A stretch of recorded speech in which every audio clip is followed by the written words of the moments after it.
Le festival va se tenir du 15 juillet au 7 août, partout dans le département, sur des sites du patrimoine. On a 13 rendez-vous qui sont programmés cet été, avec un nouveau cadre qui est celui de l'association Mayenne Culture, qui porte désormais le festival Les Nuits de la Mayenne. Et donc une équipe renforcée de 9 personnes au sein de l'association sur des activités très différentes et donc qui donne un coup de main cet été pour le festival.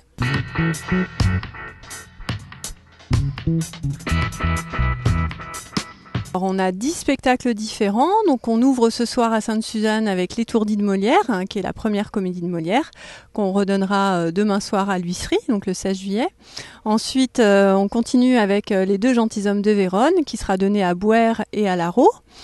Donc on continuera avec l'intervention de Victor Hugo à Mésanger, le 22 juillet. On sera ensuite dans la cour du lycée Ambroise Paré à Laval le 24 juillet avec la Bande du Tabou, donc un cabaret Saint-Germain-des-Prés. Ensuite, on sera à Jublain pour un week-end festif avec le concours du musée archéologique départemental et du forum des métiers d'art avec le marché des créateurs tout le week-end.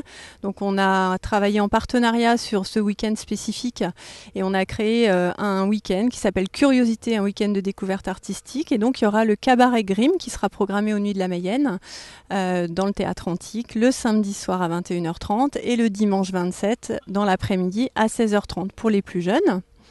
On continuera ensuite avec Le Siphon, qui est une pièce contemporaine. Et là, c'est un sacré pari puisque l'entreprise Gruau, qui fait partie du patrimoine industriel départemental, nous ouvre ses portes et vide entièrement un atelier de production pendant 3 jours pour accueillir cette pièce. Voilà, c'est un polar, c'est une pièce contemporaine. Ensuite, 31 juillet, on sera à Ernée avec Marie Tudor, donc un drame assez connu de Victor Hugo. On continuera à Bonchamp le 2 août avec Le Lavoir, qui est une pièce qui a été créée aux Nuits de la Mayenne en 2010 et qu'on reprendra pour le centenaire de la commémoration de la Grande Guerre, donc le 2 août 14. C'est pile poil le jour de la commémoration.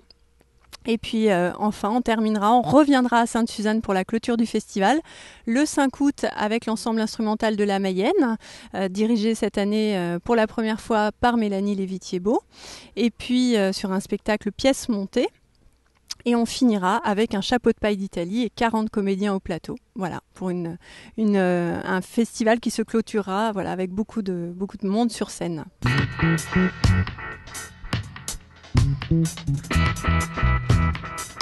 On a tous les ans des sites du patrimoine qui reviennent, comme la cour du château de Sainte-Suzanne, le théâtre antique de Jublain, j'en ai parlé tout à l'heure, le lycée Ambroise Paré de Laval, qui est l'ancien couvent des Ursulines, qui est un lieu aussi très beau avec toutes ces cours.